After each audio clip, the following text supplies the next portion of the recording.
누가복음 16장 14절부터 18절까지 보시겠습니다. 바리새인들은 돈을 좋아하는 자들이라 이 모든 것을 듣고 비웃거늘 예수께서 이르시되 너희는 사람 앞에서 스스로 옳다 하는 자들이나 너희 마음을 하나님께서 아시나니 사람 중에 높임을 받는 그것은 하나님 앞에 미움을 받는 것이니라. 율법과 선지자는 요한의 때까지요 그 후부터는 하나님 나라의 복음이 전파되어 사람마다 그리로 침입하느니라. 그러나 율법이 한 획이 떨어짐보다 천지가 없어짐이 쉬우리라. 무릇 자기 아내를 버리고 다른 데 장가드는 자도 간음하며 무릇 버림당한 여자에게 장가드는 자도 간음함이니라. 아멘.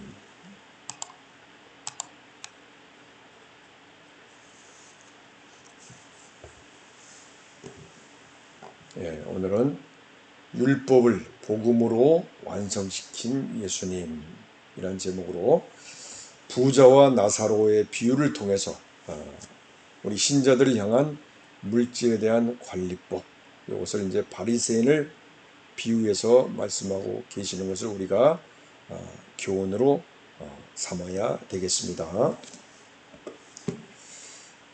우리 메시아 예수님께서 오신다는 것을 선포한 우리 세례 요한의 그 때를 지나서 예수님이 다시 또한 오셔가지고 천국 복음을 전파했음에도 불구하고 아직도 이 바리새인들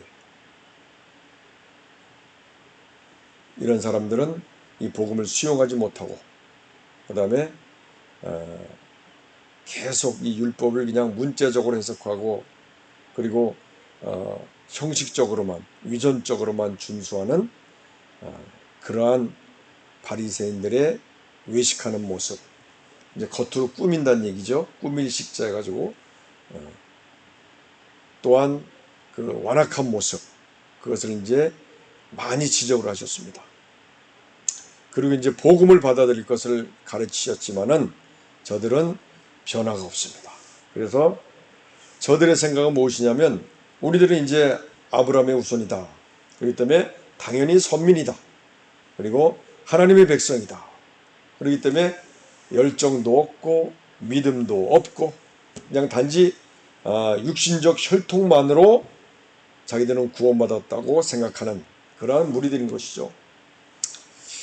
물론 이제 욥 같은 경우도 믿음이 엄청 좋은 사람이지만은 그러나 지금까지 가게 내려온 그런 신앙적인 그러한 혈통, 그러한 학습되어진 그러한 믿음, 그런 것에서 거의 이제 많이 벗어나지 못하고 있었던 부분을 이제 우리가 알 수 있었던 것은 그가 나중에 가서 자기의 의를 하나님 앞에 굴복시키고 하나님의 그 절대 주권 앞에 굴복시키고 회개했던 그 모습을 봐서 온전한 하나님, 진정한 그 하나님을 알지 못했던 사실을 또 우리가 알 수가 있는 것입니다. 바리새인도 마찬가지입니다. 자기들은 아브라함의 후손이기 때문에 그러한 지금까지 내려오는 그러한 그 가계의 혈통을 따라서 자기들도 똑같은 그러한 선민이다. 이런 의식으로 살았던 것이죠. 그러나 이제 예수님은 이런 바리새인이나 서기관들을 보고서 독사의 자식들이라고 했습니다. 세례요한도 마찬가지죠. 이 말은 무슨 말이냐면 마귀의 자식이라는 얘기죠. 이게 우리 신앙인들한테는 가장 무서운 욕입니다. 이 정도로 말씀을 하셨습니다. 그래서 오늘은 이제 이 부자와 나사로라는 이 비유를 통해서 지금 우리에게 교훈을 주고 계십니다. 부자는 바리새인이고 나사로는 여기에 정확하게 어떤 인물인지는 뭐 신앙이 어떤지는 안 나와 있지만 그의 이름에서 볼 때 이것은 이제 하나님이 도우시는 자다. 그리고 이제 이것을 이제 그 시브리서에서는 엘리에셀이다. 이런 걸로 봐서는 그는 뭔가 복음이 있는 자다. 이렇게 볼 수가 있겠죠. 이 부자에 비해서는. 다시 말하면 지금 우리에게도 이제 이러한 교훈을 말씀하고 있습니다. 그래서 부자와 나사로를 통해서 지금 우리도 예수님을 영접하고 교회 나오고 봉사하고 여러 가지 신앙생활을 열심히 한다고 하지만 진짜 우리가 표면적인 유대인인가 아니면 겉으로만 유대인인가 아니면 이면적인 유대인인가.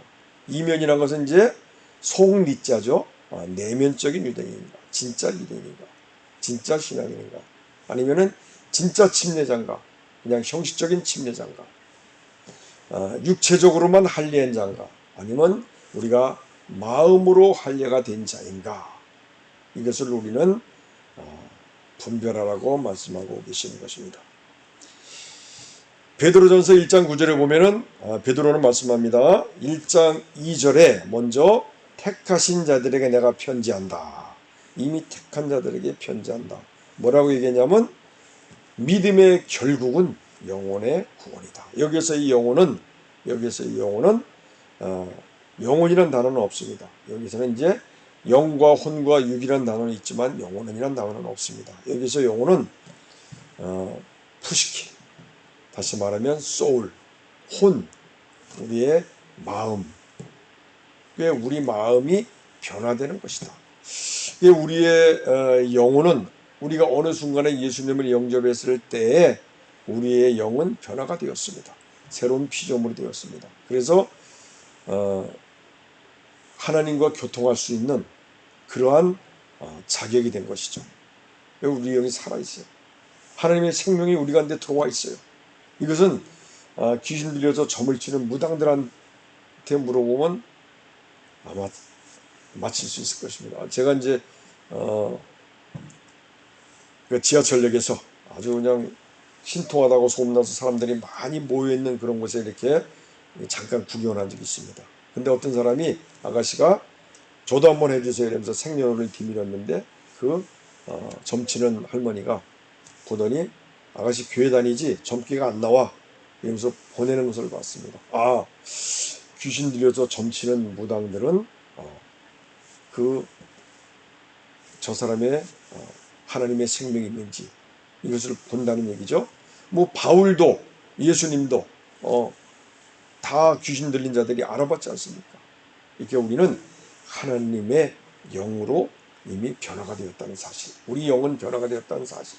그래서 성령님께서 우리 안에 들어와셔서 우리와 함께 하시며 우리에게 하나님의 뜻대로 살라고 항상 우리의 길을 지도하시고 인도하시고 가르치고 상담하시는 그러한 성령님이 우리와 함께 하신다는 사실을 우리는 알아야 되는 것입니다. 또한 우리의 육체도 마찬가지입니다.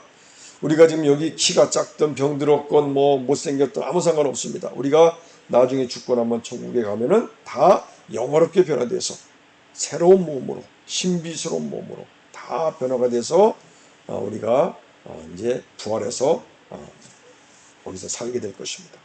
중요한 것은 우리의 마음, 이 혼이죠.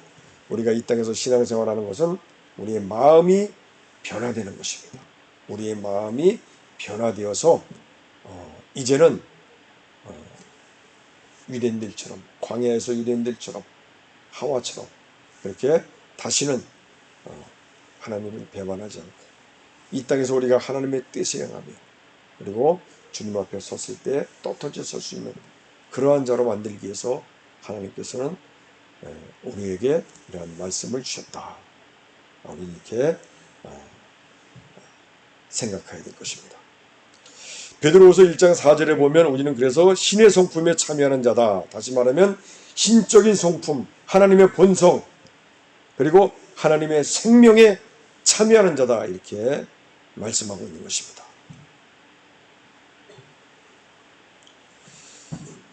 우리가 이제는 예수님을 영접했다고 끝나는 것이 아니라 우리가 그렇잖아요. 우리 사람에게는 이제 두 가지 본능이 있습니다. 첫 번째는 우리가 이 세상에 태어나면은 어머니의 젖을 우리가 찾아서 빨아서 물고 그 젖을 빨고 우리가 하나씩 이제 사람이 되어가는 거죠. 그 어렸을 때에는 태어나자마자 눈을 감은 상태에서 무엇을 알겠습니까? 어머니의 젖이 어디 있는지, 또한 젖을 먹어야지 살 수 있다는 것, 이런 걸 어떻게 알겠습니까? 하나님이 주신 본능이라는 얘기죠. 또 한 가지 본능은 우리가 살면서 우리가 스스로 죽어서는 안 된다는 그러한 본능. 그렇기 때문에 우리 예수 믿는 사람은 신앙이 있든 없든 하나님의 말씀을 알든 모르든 간에 다 그런 마음이 있습니다. 그런 믿음이 있습니다. 하나님이 주신 본능이기 때문에 그렇죠. 마찬가지로 우리의 믿음도 마찬가지입니다. 우리에게 처음에 이렇게 예수님을 영접할 수 있었던 것은 내가 어느 순간 어느 때 했는지는 기억하실지 않으실지 모르겠지만은 한순간에 우리는 예수님을 영접했습니다. 근데 에베소서 2장에 보니까 그것도 하나님의 은혜라 그랬습니다. 우리에게 주신 본능도 하나님이 주신 것이지만 우리가 예수님을 영접할 수 있었던 그것도 하나님의 은혜죠. 무디 같은 사람은 교회 나가자마자 그냥 꼬꾸라져서 울고 회개하면서 하나님을 영접했다고 합니다. 전혀 교회를 안 다녔던 사람인데 하나님 말씀도 모르는데 하나님의 은혜라는 얘기죠. 근데 이제 거기서 끝나는 것이 아니라 우리는 믿음에서 믿음으로 계속 나아가라고 말씀하고 있는 것입니다. 그래서 우리가 이제 예수님을 영접한 그 후로는 이제 다시 사람의 정욕을 따르지 않고 하나님의 뜻을 따라서 육체의 남은 때를 살게 하려 함이라. 이제 다시는 우리가 옛사람의 그런 정욕으로 사는 것이 아니라 다시 말하면 육신의 정욕, 안목의 정욕, 이생의 자랑, 이것은 다 세상에서부터 온 것이고 세상이라 그랬습니다. 마귀는 예수님을 이걸 가지고 미혹했습니다.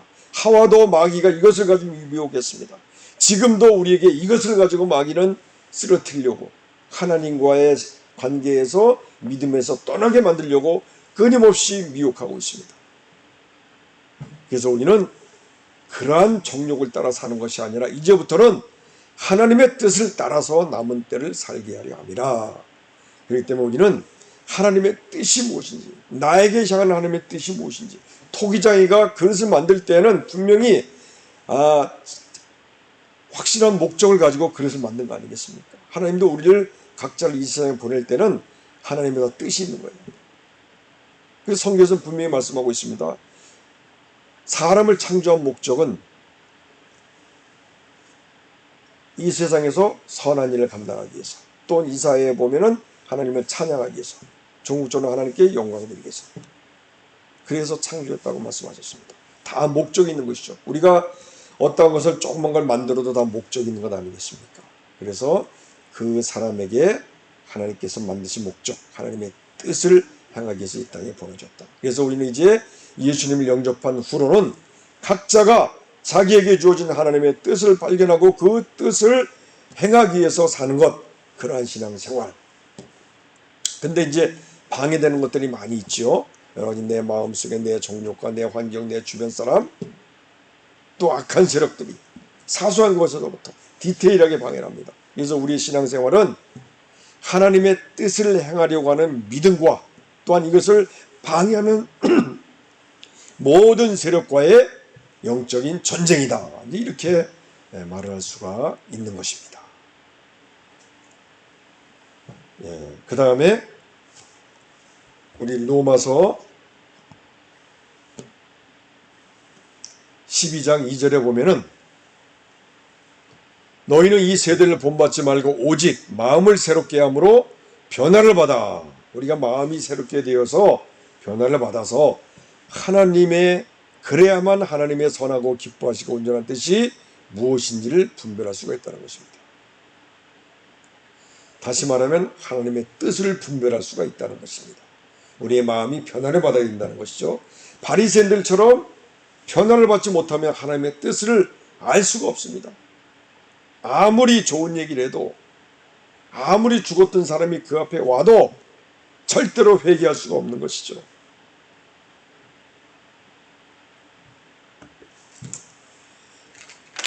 그래서 우리의 믿음은 이제 계속 마음이 변화를 받아야 됩니다. 그래서 우리 신앙이 매일매일 변화가 되는 것입니다. 어제보다 오늘이, 오늘보다 내일이. 자, 우리가 잘 보세요. 우리가 청년 때 나름대로 열심히 일하셨던, 열심히 신앙생활 했던 분들이 많이 계십니다. 순복음교회 같은 경우에 청년 때 뭐 3일 금식은 뭐 그냥 아무 때나 집에서도 하고 또 뭐 철만 되면 또 기도원 가서 하고 막 그렇게 하잖아요. 그때의 그 믿음, 지금 내가 생각해 봤을 때 그때 믿음도 그 당시는 열심히 했지만 그래도 뭔가 부족했어. 지금 믿음은 확실히 내가 성장한 믿음이야. 이렇게 느낄 수 있어야 된다는 것이죠. 이것은 매일매일 일일신, 오일신, 또 한 단계씩 한 단계씩 진일보하고, 그 다음에 한참 지나서 보면 내 신앙이 일치월장이 있는 거예요. 이렇게 우리 신앙이 변화되어야 된다. 다시 말하면 우리의 마음이 변화가 되어야 된다. 그래야만 하나님의 나를 향한 선하고 기뻐하시고 온전한 뜻이 무엇인지를 우리가 분별할 수 있게 되는 것입니다. 누가복음 16장 14절에서는 예수님께서 바리새인들은 돈을 좋아한다 이렇게 말씀하셨습니다. 그런데 이 바리새인들이 이 말을 듣고서 비웃었습니다. 깨닫지 못하는 거죠. 예수님은 너희는 사람들 앞에서 옳다 생각하지만 하나님께서는 너희의 마음을 아신다. 다시 말하면 하나님은 우리 마음의 중심을 보는 겁니다. 우리가 사람들 앞에 보이기 위해서 바리새인들처럼 그렇게 유선적인 외식한 그런 행위를 한다고 해도 사람들은 속을지 모르지만 하나님은 아신다는 것이죠. 그리고 그런 것은 아무 의미가 없다는 것이죠. 사람들을 향해서만 자기가 높아지려고 하고 인정받으려고 하는 것, 한시적인 것이죠. 100년만 살기 위한 사람들의 행위라고 볼 수가 있는 것이죠. 또한 이제 이 바리새인들은 율법을 지키지도 못하면서 자기들의 유익을 위해서 타인들에게 또 자신의 아내에게 엄격히 잣대를 내는 것입니다. 그래가지고 자기 아내를 간음했다고 쫓아버리고 자기는 그 빌미에서 또 다른 사람과 간음하고 이런 짓을 한 것이죠. 이런 것들이 이제 누가복음에서 부자 나설의 비유가 나오기 전에 질책하고 계신 것입니다.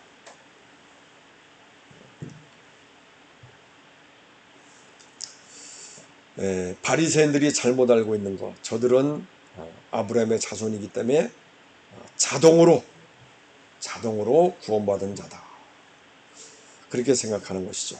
그러나 요한복음에서는 1장 13절에 이렇게 말씀하십니다. 우리도 혹시 그런 착각을 갖고 있다면 분명히 알아야 되는 것입니다. 하나님과 우리 사이에는 나의 부모님이건 나의 할아버지건 다 1:1 관계인 것입니다. 그래서 우리는 하나님 보고 다 나나 나의 할아버지나 하나님 아버지라고 부르잖아요. 똑같은 아버지라고 부르잖아요. 왜냐하면 우리가 영접하고 하나님의 아들이 된 것은 혈통이나 육정으로나 우리 사람의 뜻으로 된 것이 아니라 이 요한복음 1장 13절에서 말씀하는 것 같이 바로 하나님께로부터 난 것이다. 다시 말하면 위로부터 난 것이다. 하나님의 은혜로 되어진 것이다. 하나님께서 미리 예정하시고 하나님의 은혜로 우리가 복음을 듣고 영접함으로 해서 하나님의 자녀가 된 것이다. 이것을 말씀하고 있는 것입니다. 그래서 이 바리새인들은 그런 복음 자체가 믿으려고 하지도 않고 믿지도 않고 그러한 모습. 그렇지만 그들에게 기회는 있는 것이죠. 살아있는 동안. 자, 부자는 이제 바리새인입니다. 나사로는 우리에게 자세한 신앙이나 어떤 인물적인 성격은 없지만 이 나사로라는 이름을 봐서는 하나님이 도우시는 자, 그리고 히브리 말로는 엘리에셀, 하나님이 도우시는 자, 그러니까 참된 신앙이라 볼 수가 있는 것이죠. 여기에서는 현재 우리를 얘기한다면 이제 성령을 쫓아서 그리고 육신의 정욕을 물리치며 살아가는 그런 사람들을 얘기하는 것입니다. 생전의 부자는 돈이 많아서 또 권세가 많아서 자색 옷을 입고 좋은 옷을 입고 매일매일 잔치를 베풀었어요. 매일매일 파티를 했어요. 음식도 어마어마하게 차려놨겠죠. 부자 나사로는 어떻게 했습니까? 그 부자의 대문 앞에 그냥 몸에 그냥 딱지가 붙고 헐고 막 흔기가 나고 그래가지고 그런 투성이로다가 버려짐을 당했어요. 누가 아마 그 부자 집 앞에다 갖다 놓으면 이제 먹을 것을 주겠지 하고서 갖다 놓지 않았나 이렇게 생각이 듭니다. 그렇지만 오히려 그 옆에 있는 개들도 먹을 게 없었는지 그 거지 나사로의 그 진물 나는 곳을 핥고 있었습니다.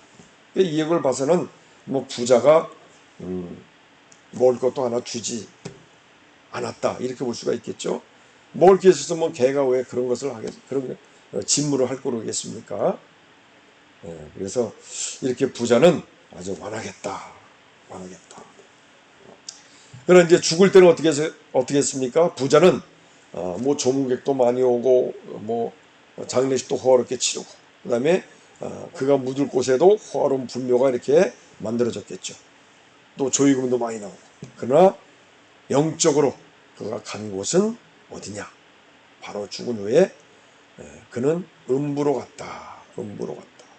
그 다음에 나사로는 천사가 데리고 아브라함의 품으로 갔다. 낙원으로 갔다.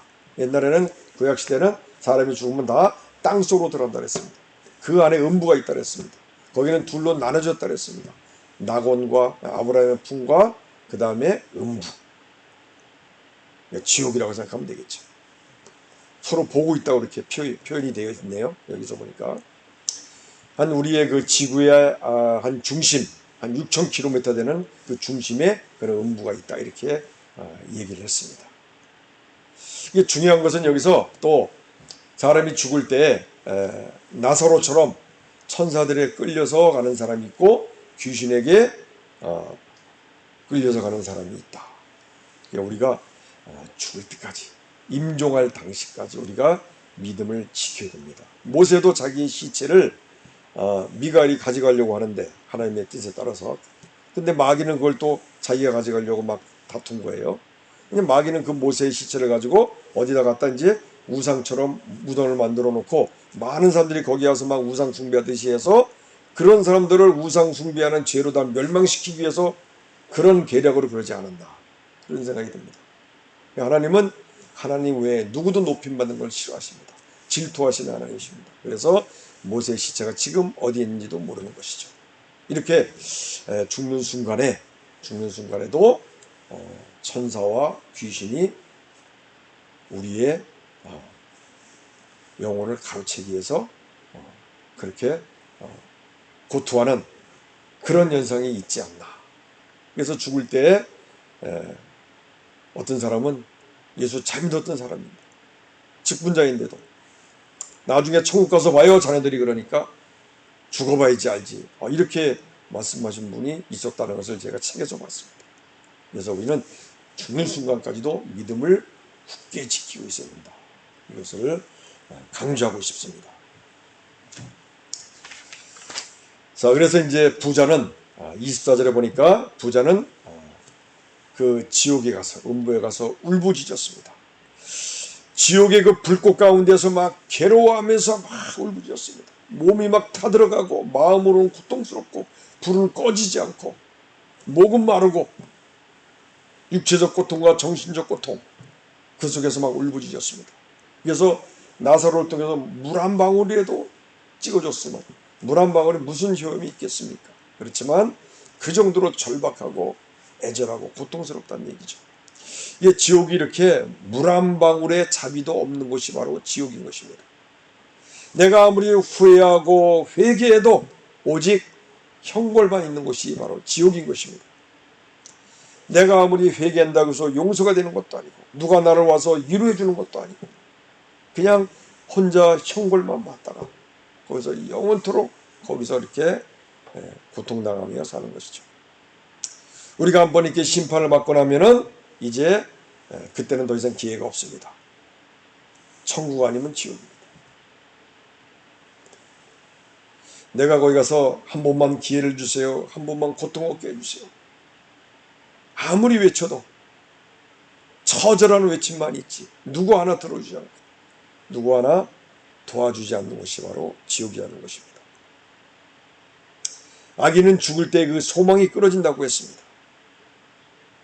의인은 영생에 들어가고 악인은 영원한 벌에 들어간다 이렇게 성경은 말씀합니다.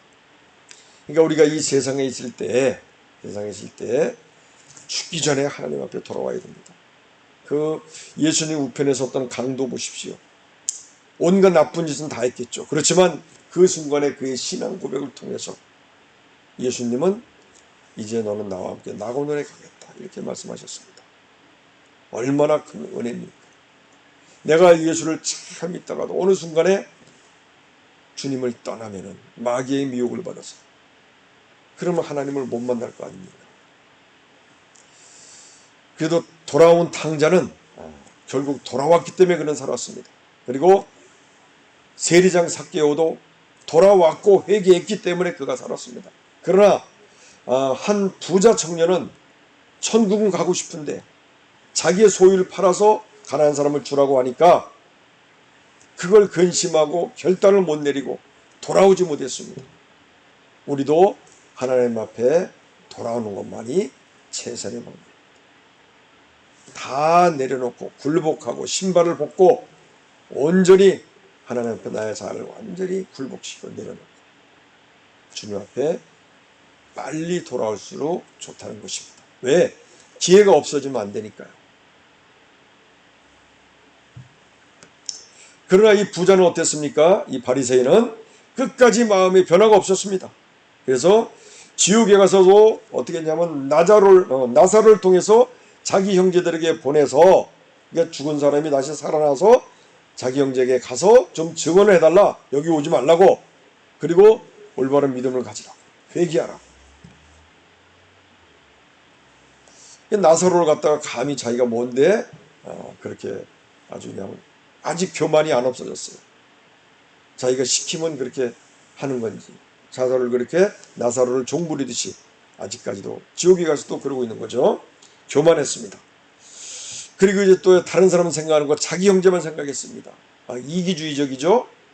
또 이때 아브라함은 그럴 필요 없어. 하나님의 말씀이 있잖아. 모세와 선지자가 있잖아. 그것을 잘 믿으면 되는 것이야. 그런데 이 부자는 아닙니다. 그거 필요 없어요. 그냥 여기서 죽었던 사람이 가서 직접 증언하면 그게 확실한 증거가 될 것입니다. 진짜 회개할 것입니다. 그렇게 해주세요. 신앙이 없는 것이죠. 불신앙이죠. 그러니까 지옥에까지 가서도 믿음이 없는 것입니다. 근데 이 사람이 죽었다가 살아난 모습을 예수님을 통해서 죽었다가 살아났던 일들이 많이 있습니다. 나인성의 과부 아들, 그 다음에 야이로의 딸, 회당장 야이로의 딸, 그 다음에 3일 만에 살아난 나사로. 그렇지만 사람들이 그것을 보고 그냥 감동하고 바로 회개하고 주님 앞으로 나온 것이 아니라 오히려 예수님을 죽이려고 했어요. 왜? 사람들이 예수님 편을 다 들었다. 죽이려고 했어요. 이렇게 사람들이 완악한 것이죠.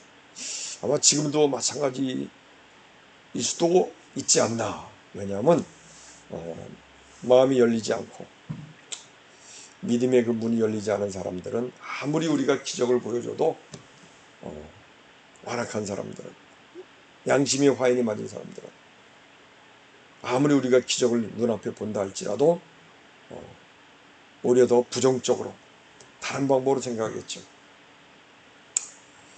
우리는 성령의 인치심을 받고 항상 은혜에 감동하고 은혜에 바로바로 적응할 수 있는 그러한 믿음으로 늘 우리는 살아야 되는 것입니다.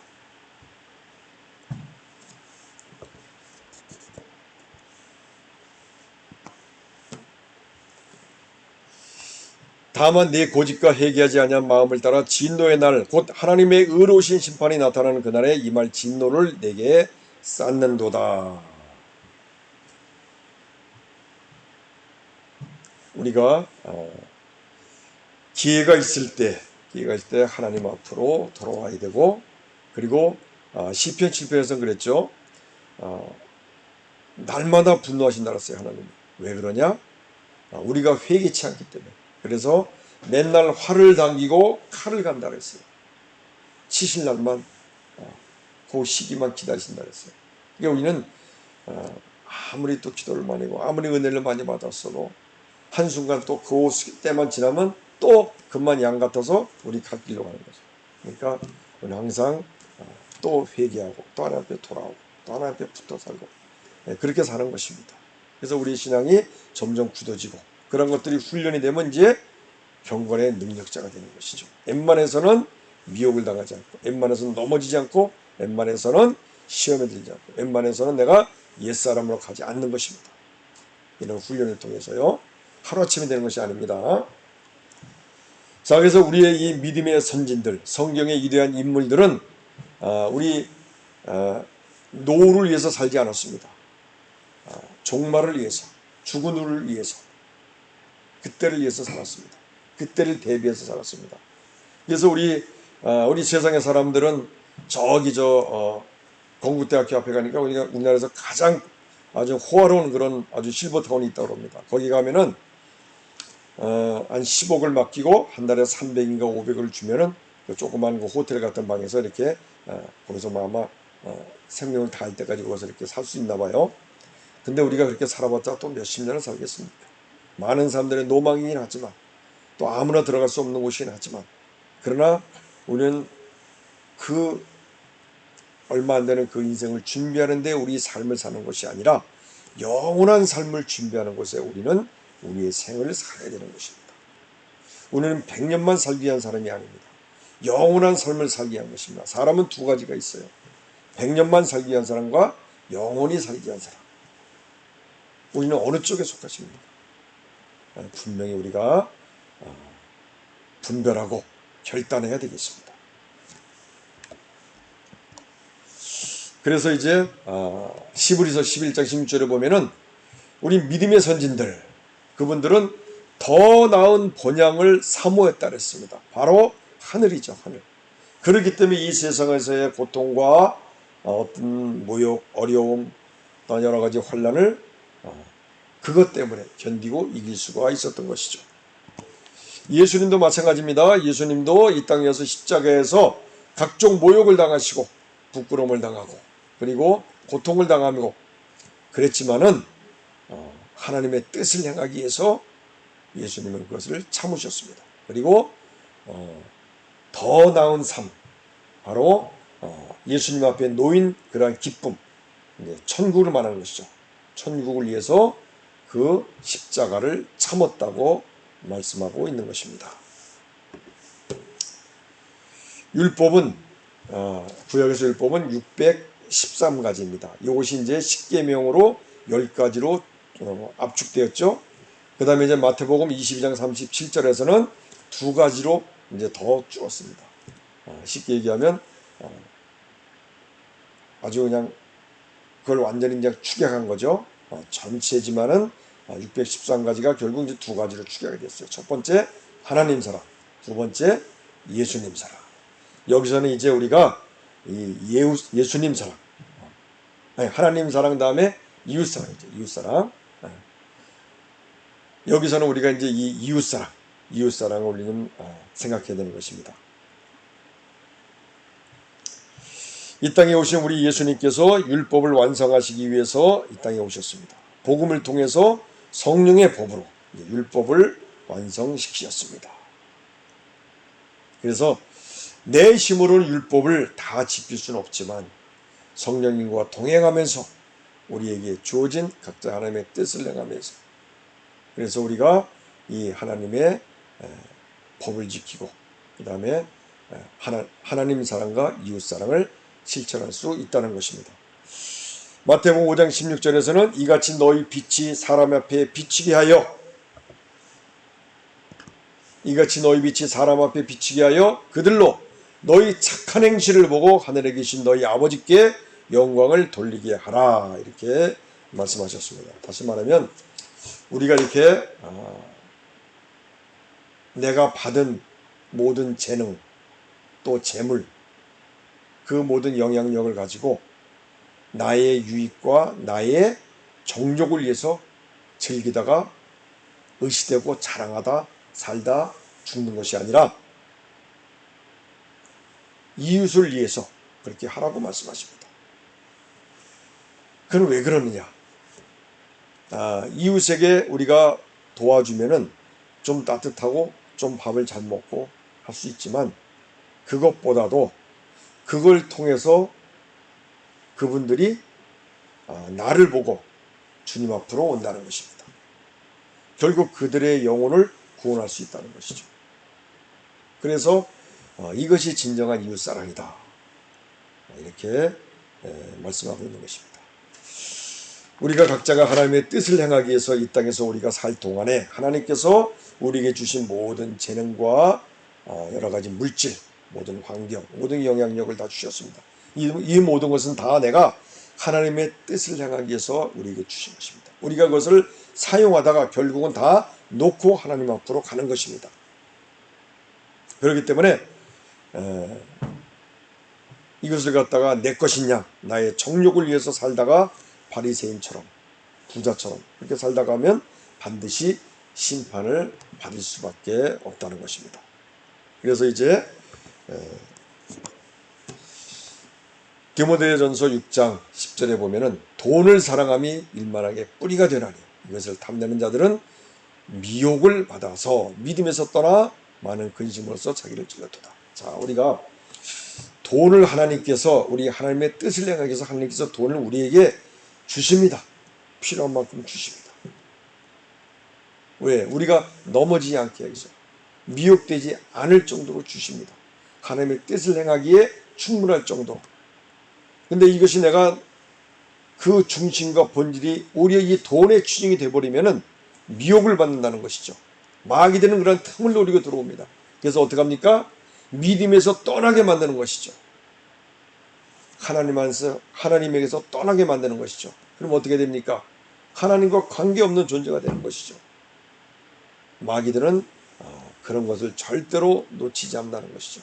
우리에게 틈만 있으면은 나의 중심과 본질이 하나님의 뜻을 행하기 위한 그러한 절차와 과정 속에 필요한 물질과 영향력과 여러 가지 환경이 아니라 나의 정욕을 위해서 그런 것들이 본질과 중심이 되어버린다면은 마귀가 반드시 미혹을 해서 믿음의 소리를 떠나게 만들고, 그리고 결국 하나님에게서 떠나게 만든다. 이것을 우리가 명심해야 될 것입니다.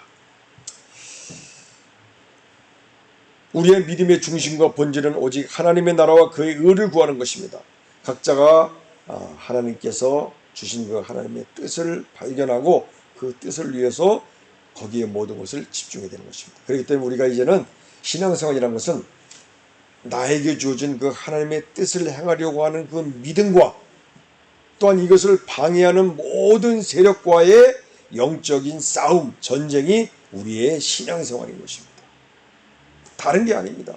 우리 신앙생활을 통해서 내가 잘 먹고 잘 살고 세상에서 알려주고 유명한 사람이 되고 명예를 얻고, 그리고 하나님은 나를 도와주는 역할을 하는 거고, 그것이 아니라는 얘기죠. 나에게 주어진 하나님의 뜻을 내가 행하기 위한 그런 믿음이 분명히 있어야 됩니다. 근데 방해하는 세력이 있어요. 사소한 것부터 디테일하게 그런 것들과 싸우는 영적인 전쟁, 그것에서 우리가 이기는 것, 이것이 바로 신앙생활이다. 저는 이렇게 분명히 말씀드릴 수가 있습니다. 그래서 우리가 이제는 하나님의 뜻을 행하기 위해서 나보다 먼저 그 나라와 그 의를 위해서 항상 구하고 생각하고, 그리고 나를 내려놓고 굴복시키고 거기에 본질과 중심을 삼고, 그리고 우리의 모든 소유는 하나님의 것이고 우리의 몸도 하나님의 것이고, 그래서 우리는 이러한 모든 것들을 하나님의 뜻대로 사용하게 되시기를 간절히 축원합니다. 아멘.